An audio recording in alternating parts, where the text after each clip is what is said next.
you showed me love.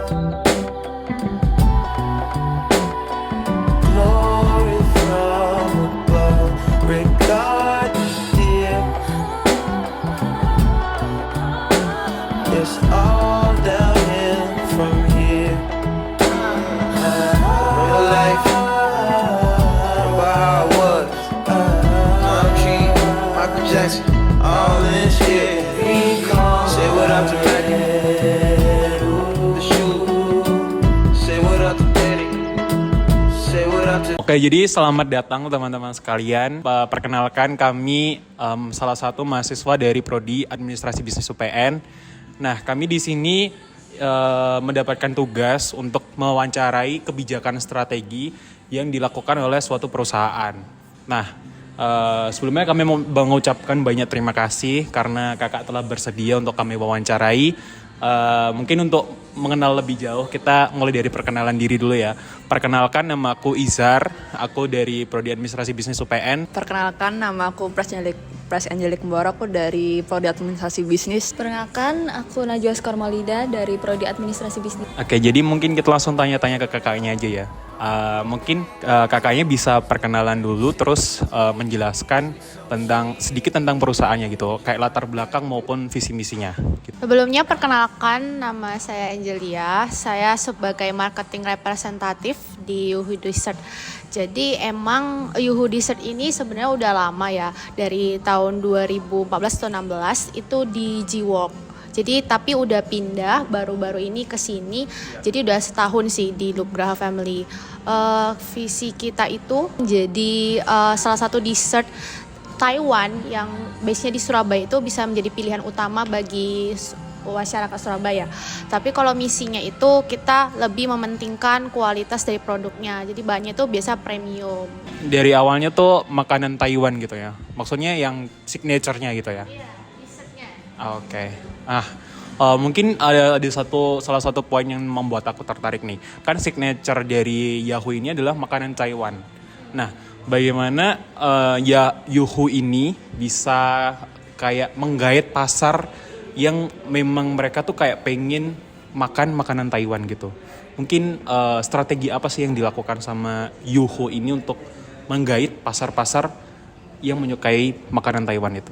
Sebenarnya itu emang ada beberapa brand selain Yuhu itu juga bekerja juga ya, maksudnya mengeluarkan dessert Taiwan juga gitu.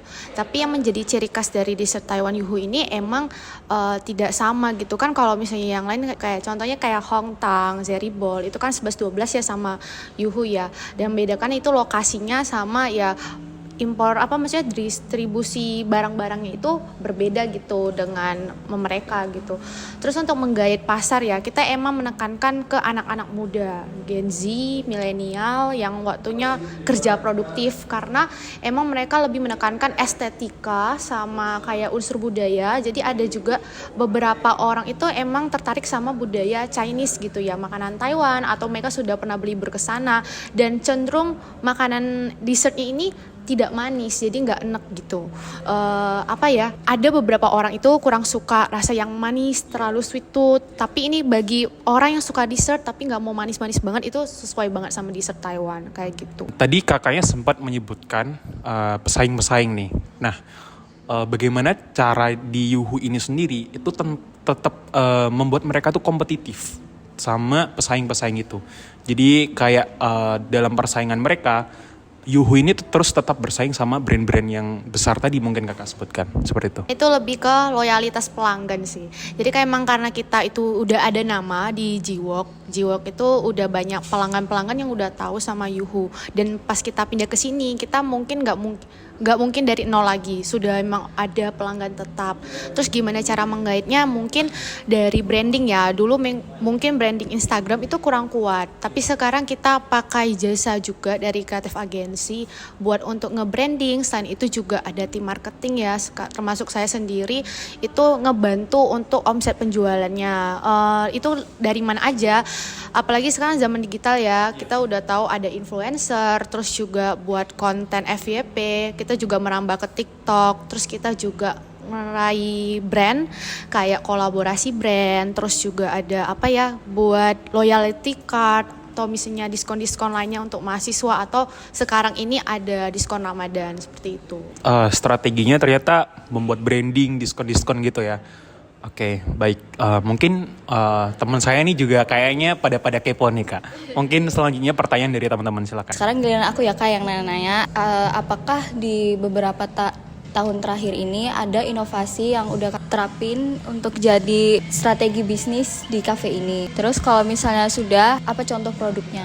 Nah, ini kita juga baru-baru ya di bulan Maret ini nge-launching 2 campaign. Jadi yang pertama itu ada Ramadan Experience, itu menu campur bowl, itu kita baru launching menu baru. Terus juga ada Matcha Serius, tadi di bawah juga ada dipasang papan iklannya.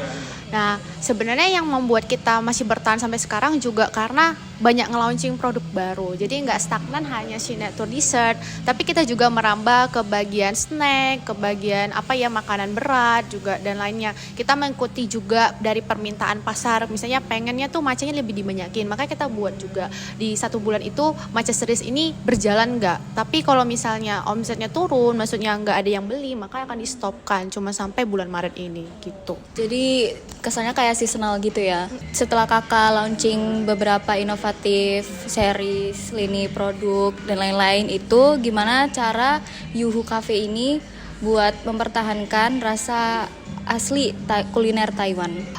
Untuk mempertahankan nilai asli ya, tentunya kita menyesuaikan juga sama lokasi kita ya di Surabaya. Pastinya kita kayak nyesuaiin juga rasa yang dimau sama konsumen seperti apa sih. Jadi nggak mungkin ketiplek banget sama rasa yang ada di Taiwan, tapi ada beberapa produk kita itu ada yang diimpor dari Taiwan. Contohnya kayak kacang merahnya, tapi ada beberapa yang juga melokal.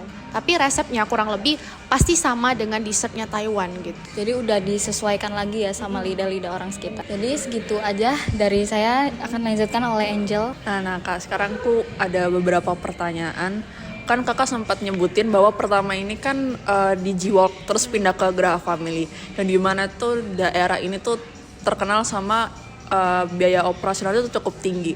Nah gimana sih si Yuhu Cafe ini untuk menetapkan harga-harga produk mereka, karena di sini kan operasionalnya tinggi, terus gimana untuk nyimbangin itu? Seperti yang kita ketahui ya, maksudnya wilayah Surabaya Barat itu emang rata-rata lebih menengah ke atas. Jadi G-Walk pun juga udah termasuk menengah ke atas, ditambah Loop Graha Family juga lokasi yang strategis menurut saya ya, di depan mall, terus juga dekat sekolah swasta Petra gitu ya. Banyak anak-anak yang suka ngafe atau banyak orang-orang kerja juga yang kadang-kadang suka ngafe di sini. Apalagi kalau weekend itu ramai banget malam minggu gitu. Terus selain udah emang lokasinya strategis, ini juga menentuin harganya ya. Kita sebenarnya buat harga itu memang menyesuaikan dengan kualitasnya juga. Jadi bahan-bahan yang kita gunakan juga kualitas premium. Jadi kita tekankan juga emang produk yang kita jual ini emang untuk segmen tertentu gitu loh. Kayak ya seperti yang saya sebutkan tadi ya, menengah ke atas. Terus kalau dibilang rugi sih enggak ya, soalnya setiap hari itu pasti ada penjualannya dan menguntungkan sih. Terus aku juga kepo sama internalnya dari si Yuhu Cafe ini. Gimana sih internal cafe ini tuh untuk cari tim kayak sumber dayanya tuh gimana? Misalnya kayak ada strategi untuk nge-recruit atau mungkin nge-training karyawan-karyawan kerja di sini, itu gimana Kak? Sebenarnya kita kalau ngerekrut itu emang secara umum ya, nggak pakai orang channel atau gimana, kita pasang di medsos atau enggak di loker gitu, loker Surabaya gitu, misalnya cari kru kitchen atau bar gitu. Nah itu kita seleksinya pertama dari review CV-nya sesuai dengan pengalaman, apa minimal ada 1-2 tahun pengalaman di bar atau sesuai dengan yang relevan, baru dipanggil untuk interview, ditanyain sama ownernya gitu ya, pengalamanmu kayak mana, kenapa keluar, apa gaji yang diinginkan. Kalau misalnya sesuai, etos kerjanya oke, maka akan direkrut. Dan memang kalau setiap tempat itu pasti belajarnya beda-beda gitu, nggak mungkin kayak ketiplek habis dari kerja sini bakal sama. Tapi minimal mereka ada skill gitu, pernah bekerja, pernah juga punya pengalaman di bidang yang sama. Jadi latihnya paling 3 bulan. Kita di sini ada 3 bulan masa percobaan gitu.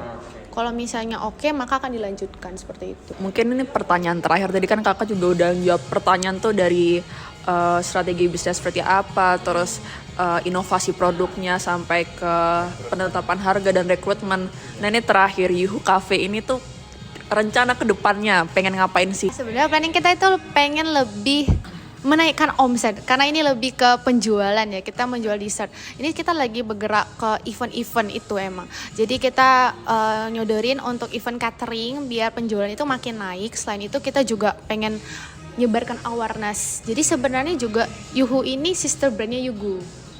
Yugu itu yogurt apa sih kayak rendah kalori pertama di Indonesia. Yogu kayak es krim Yogu pengganti es krim gitu. Nah, ada di bawah juga. Nah, itu udah sampai Jakarta. Yuhu pengennya juga kayak gitu sih. Semoga bisa sampai ke Jakarta. Jadi ada buka cabang gitu. Jadi menarik banget. Tadi untuk langkah ke depannya mungkin lebih brand awareness ya. Jadi lebih mengenalkan ke banyak orang. Mungkin sebagai terakhir. Nah, biasa kan sebagai terakhir itu ada pesan-pesan. Jadi mungkin kakak ada sepatah dua kata-kata. Mungkin ya kita sebagai mahasiswa nih yang mungkin kita punya bisnis.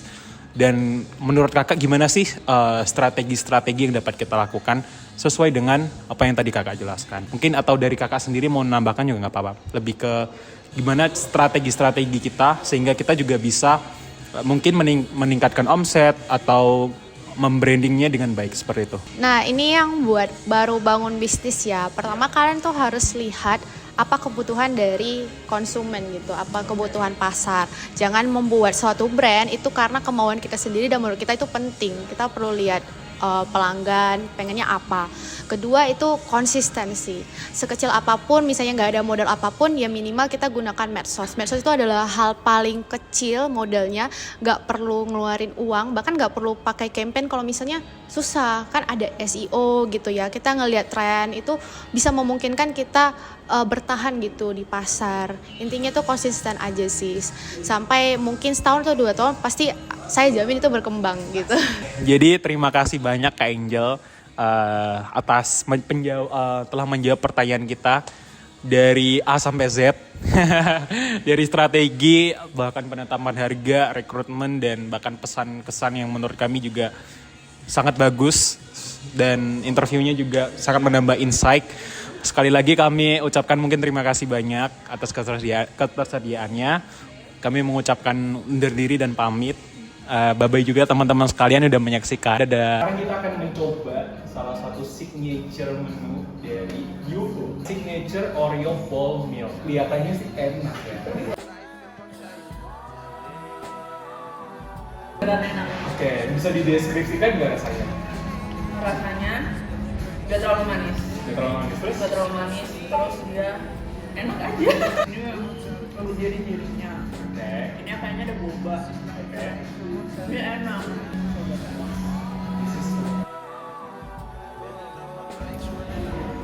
Wow.